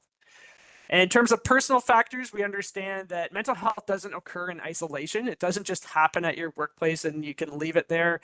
Things from home come to work, things from work go home. So we want to really try to understand how people perceive their stress levels. What is their coping strategy, social support, all of these things. So we can use these things as control mechanisms more than anything to ensure that it is actually we can really highlight and pinpoint what it is that's happening at the workplace. That will actually help us understand where we should be targeting interventions. And then finally, personal demographics, date of birth, sex, education, the typical. But this is really important because this is actually going to allow us, with the sample size that we've proposed, we should start to be able to look at some intersectionality things. Actually, as Steve mentioned, that intersectionality is really important because there are particular groups within the population who do experience other issues in terms of potential discrimination, things like that, that make it more challenging for them. And we should be able to, with the sample size proposed, actually look at some of these intersectionality challenges. And these are some of the additional groups that we have identified. Now, these groups have been identified primarily, we did a very large consultation exercise before rolling out this study to get a sense of what our stakeholders in Northwestern Ontario felt were really important. So these are areas that we are, basically we call them kickouts. They're, if you indicate that, for example, you're a nurse, there's a little extra section of questions that you will complete. And Ainsley Miller, a PhD student, is actually leading that section. We also have a PhD student, Kara Polson, looking at those who work from home and what their mental health challenges are. Jazanne Bunting is a master's student, Master of Health Sciences. She's looking at Indigenous workers. And Ume Kabir is also a PhD student looking at immigrant workers. But we're also including information on older workers, supervisors, particularly in mining sector, paramedics, and injured workers as well. So I just wanted to give you a really brief highlight of our some preliminary findings. So this is including about almost 700 participants. And basically, I just wanted to show you what the prevalence of the mental health outcomes are that we're seeing so far, and do this by looking at how they participated, either through their workplace or by just signing up online themselves, and then just look at some bivariable associations. And I can only do this again, is not really adding a whole pile to the literature because it's still cross-sectional. We don't have enough follow-up information yet to actually look at the longitudinal cohort piece. But just to give you a sense of who's participating, so far 36% of our participants are in the healthcare and social assistance sectors, roughly 10% in education, and 8% in other services, and another 8% in professional, scientific, and technical services. Our participants at this point are primarily female. We have 66% female. But again, I think that's a representation of the sectors that have participated to date. Mean age is around 40, mostly college or university graduates, about 70%. 45% married, 26% never married, and 18% common law. And the majority of the participants have been working in Thunder Bay, 63%, 27% in smaller cities and towns, 4% in rural areas, and 4% working on reserve. In terms of the prevalence of mental health outcomes, this is just showing, we're looking at depression, anxiety, post-traumatic stress disorder, and low mental well-being. That's as measured by the Warwick-Edinburgh Mental Wellbeing Scale. You can see here that the prevalence levels are fairly high. For example, in the online participants, particularly, almost half are reporting depression. That's not incredibly surprising, because if you think about who is going to actually go online, click the link to actually do it, it's going to likely be somebody who is suffering from, as you can see, depression or anxiety, 28% post-traumatic stress disorder, and 25% of the online participants also reporting low mental well-being. Those estimates are quite a bit lower in the workplace, which we would also expect, because we are going to workplaces and we're just getting a sample of individuals, not necessarily that are struggling with any particular mental health or health event. But you can see here that we're still seeing fairly high levels of depression, 26% of depression, 31% anxiety, 13% PTSD, and 15% reporting low mental well-being. So definitely there are some significant challenges ongoing in terms of the prevalence of mental health. When we look at some of the factors and we look at their association with mental well-being, so this is looking at some of the continuous factors. So these factors are measured continuously. So we have organizational culture using the organizational cultural profile instrument. We've also got instruments for leadership, incivility, engagement, growth, and development. This is just a selection. We have many more, but this is just a selection. And this showing all of these were highly associated with mental well-being. So you can see those reporting high mental well-being were 7.5. There's a difference of 7.5 on the organizational culture scale between those reporting high and low mental well-being. So statistically significant. At this point, only stigma has not been statistically significantly associated with mental well-being. Not particularly surprising either, because stigma actually asks about the individuals. It's the Omsler questionnaire and asks about if you hold stigmatizing attitudes. So I wouldn't expect that somebody holding mental health stigmatizing attitudes is going to actually be struggling from a mental challenge. And you can see here that we have so far found that that's the case. And then in terms of the workplace factors and mental well-being, this is some of the categorical factors. So this just showing workplace expectations. So do they get clear expectations from their supervisor? So those reporting high mental well-being were 6 times more likely to receive clear expectations, or very frequently are always likely to receive clear expectations compared to those with low mental well-being. And you can see that between 5.5 and 6.5 is pretty much if once you hit occasionally all the way to always frequently, we see that there's an increased likelihood of it being in the higher mental well-being group. In terms of role conflict, so this is free from conflicting demands, we find that those reporting high mental well-being were 13 times more likely to report always being free from conflicting demands in their workplace. So you can see here that this actually increases as you go from sometimes to always, tends to have an increasing likelihood of placing people in the high mental well-being group. Some of the other factors, so we haven't found an association yet with experiencing violence, but those with high mental well-being were 50% less likely to say that they'd experienced being bullied. Those with high mental well-being were 60% less likely to have experienced sexual harassment and 70% less likely to have experienced discrimination. So all of these have so far, with the data that we've collected, are showing a statistically significant cross-sectional association. And again, I think it's really important to highlight that these are just cross-sectional associations. It's a very preliminary analysis on fairly small numbers. We're looking at under 1,000 here, but it is primarily from 2 or 3 sectors. We still have a long way to go in terms of collecting data from all of the other sectors that were of interest. And again, there's no control for any confounding factors here. There might be other factors that are contributing, that are actually explaining those associations that we're seeing here, but we haven't included any control for confounding in this particular preliminary analysis. So basically, stay tuned. We will be doing all of that. We just need to collect more data and also start getting going on the follow-up surveys.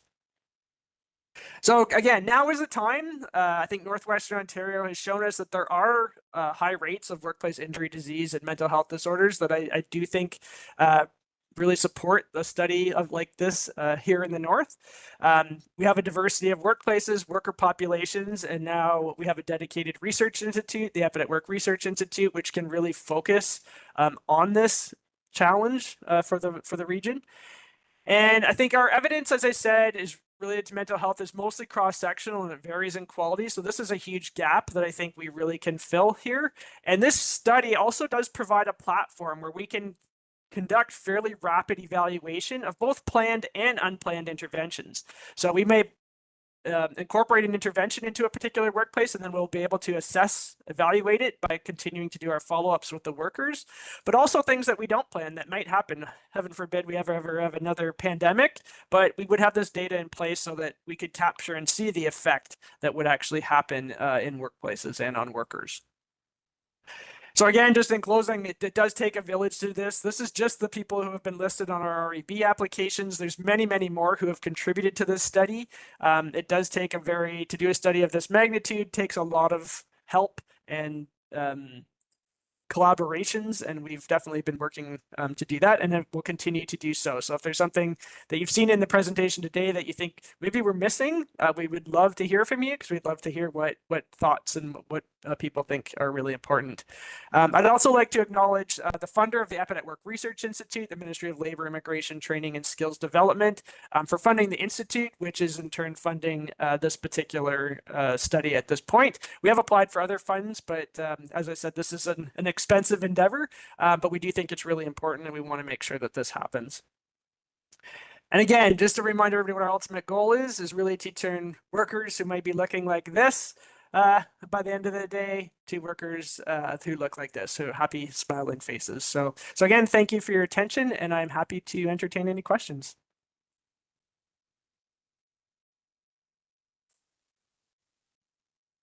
Sorry, my mouse doesn't seem to be working. Thanks a lot, Vicki, and for going through it so quickly, but still giving us a really good sense of sort of the background and then all that you're hoping to achieve, and then even some of the preliminary results, which is quite interesting and alarming. But I realize there's some bias to who goes and will take the time to complete the survey. Tanya Muller just asked a question about the figures for reported depression or anxiety being a clinical diagnosis or self-reported. I think you mentioned the tool that you were using for the questionnaire. Yeah. Yeah, that's for Edinburgh was for the mental well-being. We are using the PHQ for depression and the GAD-7 for anxiety. So these are tools and validated instruments, but they are being used in a self-reported. We don't have a clinician actually administering those to the individuals because they can go online and complete it themselves. But they are tools that have been validated in the population to be fairly accurate in terms of, I wouldn't say diagnosing, but identifying, helping to identify. In particular, for depression, it's not necessarily depression per se, but it's depressive symptomatology. Mm-hmm. So Andrea asks about recommendations for an alternative to guarding minds. Of course, I have a bias there in terms of our product Stress Assess, but maybe you'd like to comment on any others. And we actually are, as I put in the chat, John's talking about validation of surveys and why it matters, and then other factors that matter in a survey in a workplace next week, and some other tools by PSHSA and WSPS will be shared at the next 2 weeks. But I don't know, I'll let you answer as well. I just wanted to. Yeah, no, that's one of the things that we're hoping to do with this study is actually identify what are the most important things that employers could measure and then address to help them improve their psychological health and safety in the workplace. So I think I don't have recommendations at this point, but I'm hoping as we learn more from the study that that's one of our intended goals, is actually to see what should employers be focusing their measures on so that they can then include interventions that would address those specific things if it is a challenge for them. And I should say, through this study, what we are doing is for employers who participate, we do give them a report after every 6 months within the trial. We're trying to do it within 6 months of them completing one of the follow-ups, and that's so that we can help them identify. And we have a meeting tomorrow with our health and safety associations and other important stakeholders, including OCAL, to help us see what recommendations can we make for employers that have already, there's interventions that already exist based on the data that we learned from the survey and their workforce. What can they do? What can they avail themselves of to actually help out? So that is part of and this, often workplaces will pay thousands of dollars to get this. We're offering it for free just for participating in our study. So we really do want people to get engaged and help us to learn more so that we can help make better guidance and make sure that the right intervention is getting offered at the right time to the right place. That's great. And yeah, Stacey does comment on the energetic presentation and the work. So thanks for that. Any other questions about other parts of Ontario? I was actually going to, the comparison, or is there a way to compare the Northwestern versus elsewhere? We do have data that we presented last year from, we do a standardized every 3 years version of stress assess with a panel with ECOS research. So we have that data of the questions that we have in stress assess, which includes COPSOC and other questions, but it wouldn't necessarily be directly comparable to the array of questions you're using. But I don't know if there are other data sets that you would be able to use as comparables. Possibly. We have talked a little bit with the Institute for Work and Health about potentially expanding this. I don't think this is something that our research institute can do on its own. We definitely cannot keep the protocol exactly the same. We don't have the mechanisms or the funding to actually travel all across the province to all different employers. But we do have some employers that are participating in this study that have multiple locations. So they have workers in Northwestern Ontario and also in other parts of Ontario. And they have asked if we can include everyone. And we have allowed that. It just means that we won't travel to, for example, Toronto, but we can send a link and people can do the survey. And then when we just want to report on our Northwestern Ontario, we can exclude those pieces, but that way we can give them an overall report of their whole workforce. So there may be opportunities in the future that we can expand it just as a full study, but just doing linkages where we don't actually go to the workplace. We do find when we do attend workplaces, we do get better data, we get better completion rates, and the data tends to be more fuller, complete. So I think that's definitely a challenge. When you just send somebody a link, it's very easy to ignore it and delete it. Where we actually go to workplaces, it's a little bit harder to ignore us. So I think that's one of the challenges, is just in terms of the mechanism of the study itself. Mm-hmm. I was going to actually ask you that related to the difference between the online results being more dramatic than those collected at the workplace. I assume that the workplace ones are mediated as such in terms of that someone's taking the answers down. So it's not just someone answering honestly by themselves on their own computer. It's somebody where other people can hear the answers, or No. Is it still? No, it's still very much confidential. Okay. we do have since we have people there, they can actually have our research associates or research assistants they can take individuals through the survey if they like. What we're finding is people just prefer to do it themselves. So we have a bank of tablets, and people will go, and then if they have any questions, they can ask of that. But the way the data is being collected is really not that much different. I think what is different is the impetus for participating. Right. So those who are signing up themselves and they're learning about the study, and they often have a challenge. So they're going and they're wanting to sign up so they can talk about the challenge and share their experiences. Where when we go into workplaces, we're getting more of a broad sample of the workplace itself, and not necessarily people who are just struggling with mental health challenges. So I think that's why you're seeing the differences between those two groups. Okay, good. That's I hadn't understood the difference, so that makes sense. And this deploying tablets is something I'm interested in too. We don't necessarily have the time to cover it now, but it's it's something we've considered doing with other worker groups, even in other languages potentially. I don't know. I assume your whole thing's only in English right now. Is it also French or?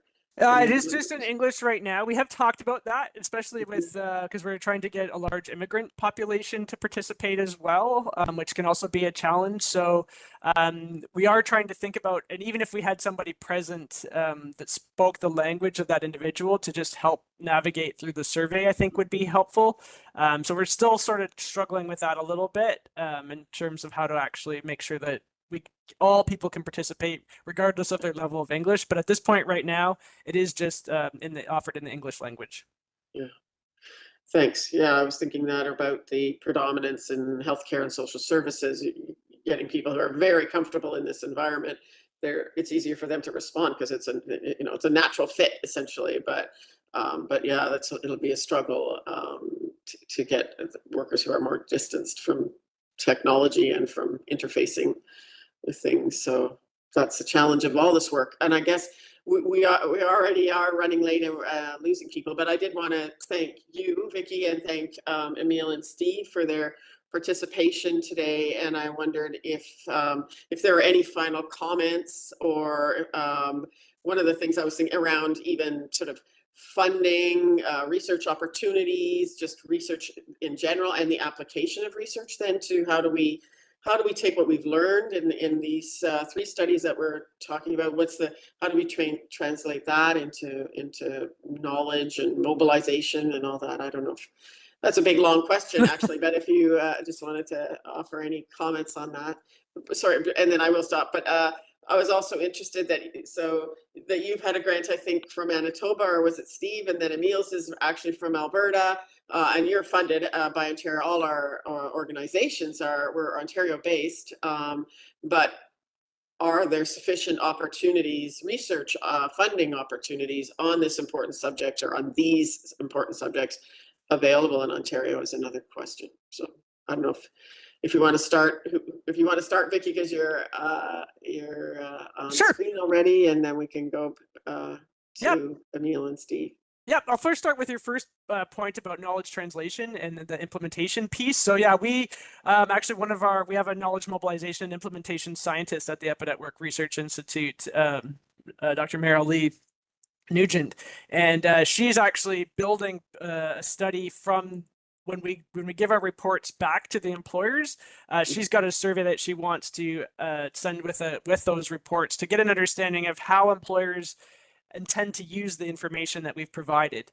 And if they do want to continue to work with us, we're actually trying to build a partnership here with participating employers so that we can partner with them to try to find ways with them to address some of the challenges. So we have that piece to try to understand what they intend to do with it, if they want to continue to work with us, so that we can try to build from that and work with them to have an impact. So that's one thing that we're trying to do from that. And Meryl is actually building a whole strategy for how we, as an institute, can try to have an impact in Northwestern Ontario in terms of not just mental health, but just overall workplace health and safety. And then with your second question about the funding, that is always a challenge. I think what we do need to do as scientists, the more we write and publish, and then I think the pandemic itself has also done that, has highlighted how important workplace health, in particular mental health, is. And I think as our policymakers see that this is a challenge for our population, we do see more funding opportunities often arise. So we have applied to our federal funders to see if they will, in terms of trying to support the study further. But I think as researchers, we just need to keep making it clear that this is really important areas. I think society also is helping us to do that by pointing out the challenges involved with this workplace mental health. And I think there's not a lot we can do except for do that and try to encourage to try to promote funding. I know there's the challenge is that there's a lot of other competing health events for example, CHR, for example, but I think it's really important that we design research that is very rigorous, that will answer the questions, and then we compete the best we can to try to continue to get funds to support this work. Great, thanks. So Steve, did you want to comment? Any last comments around just in general and around these subjects of knowledge mobilization, as well as access to funding or influencing the access to funding, or any of that? Sure. Maybe just to reiterate what was just said, what Vicky just commented on, but I think for one, that when it comes to the topic of work-related suicide, it's just having these discussions is important. I think it's something that we maybe have one-off conversations or hallway conversations, but I think I see this research as filling a role in creating a venue for these different voices to come together. And I think that's important to continue. Getting funding is difficult. It was difficult for me to get funding through SSHRC funding is difficult to get, period, but it's difficult to get on topics that aren't necessarily front and center. But I also think it's just important to support workers and giving workers a voice. Because workers know their situations, workers understand what the issues are, but yet when it comes to addressing any issue in relation to work health and safety, but particularly when it comes to work-related suicide, that workers' voices tend to be marginalized. So I think we can continue to push on that front. Great, thank you, and thank you for your work. Emile, did you have anything you wanted to add? Yeah, probably similar to what the last two have said. I would just say that the funding is really important with this kind of work, as has been mentioned. And in our own work, the first responder organization that we spoke to said that they really valued the knowledge that informed best practices, and they felt that was really critical for them to make evidence-informed decisions on the best way forward. So we got it from the people actually working the field, the value of having research done in this space. Our funding was from Alberta, but it's broadly applicable. So certainly it's the kind of work that jurisdictions across Canada should be supporting, whether it's at the provincial level or at the federal level as well, because this knowledge is really critical to helping inform, the best way forward. And it's probably at the end of the day, a savings for organizations to have that knowledge base helping from the decision making, because a lot of trial and error happened in the past, and they've tried different programs, invested quite a bit of resources, and then it didn't work well, and so they're shopping around for other options, kind of thing. So I think that the research really helps support making effective decisions in the field. Funding for us, we're doing several projects in this space. So we have a couple of pockets of funding from Alberta, one from Ontario that we're looking at the police force and PTSI amongst police officers. So it's come from various places. And our knowledge mobilization efforts are multi-layered. I mean, some of it goes into peer review, but most importantly, we're trying to develop tools and resources from this knowledge base that can be used in the field. So best practice guidance for first responder organizations. So that's what we're currently working on with the bucket of funding that we have from Alberta to take this to the next step of developing some tools and resources for policy decision makers in the field. Great, thanks. Yeah, I was thinking about that in terms of you all shared partial research or early findings, and of course you want. My temptation would be to okay, let's make a bunch of tools that reflect that it can vary. But then, are you influencing things in the process, or do you wait until it's all the statistical analysis has been done so you can say it's bona fide, validated, verified, or do you start saying, well, we see some themes, we see some patterns, and that's enough to at least, communicate. Yes, yeah. Good point. The way we work is often done in parallel. Stakeholders are involved as partners from the get-go, and a lot of the messaging works in conjunction with their efforts to help us interpret what we're hearing in the field when we do key informed interviews, or when we're doing syntheses of literatures, translating that into kind of key messages for people in the field is part of that process that's done in parallel, so that by the time the study's done, even before it's published, we'll already have a good handle on the kind of guidance we're trying to take out to the constituency who are interested in these issues. Great, thanks. I guess it's an iterative process, and Yeah, So exactly. we probably should call a halt. We're already almost a half an hour over, and obviously some of us could talk about this all day. But I do really appreciate the four speakers who were here: Emma, Emile, Steve, and Vicky. And I appreciate everybody who attended, as well as the ones who stayed and are still listening. And as I mentioned in the chat, we will post the videos. Like it's on our YouTube channel now. It will render right away as a video, but we'll also divide it up by the subject, and we'll share the slides with that posting probably early next week. And we do have 2 more sessions in the series next week. We're talking about some key issues around workplace mental health, including chronic pain and the link to opioid, and recognizing that link in terms of harm reduction or prevention, and also about workplace violence risk assessment. And then John Audick, who is our survey expert on the COP-SUC and Stress Assess, is presenting on why validation matters, and sort of the difference that it makes, but also on other factors that affect survey success and workplace surveys, where they're trying to solve things themselves. And then the final week is some new tools.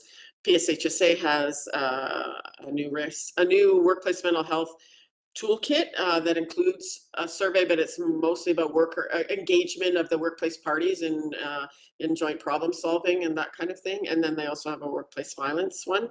And then we're presenting about Job Assess, which is our new job demands analysis tool that's online, that includes psychosocial factors, cognitive and emotional, environmental, things like that. So I hope to see everybody in the next 2 weeks, and then those will all be online as well. So we'll say goodbye now, I think. I'm not sure. I just want to make sure I haven't missed Ken's comment about snakes and ladders. I guess there's going up and coming down, and hopefully learning and going back up again. So thanks again to everybody for their participation, and have a good day and enjoy a healthy and safe and hopefully recreationally rewarding long weekend, which we're already looking forward to, right? So bye. Thanks so much.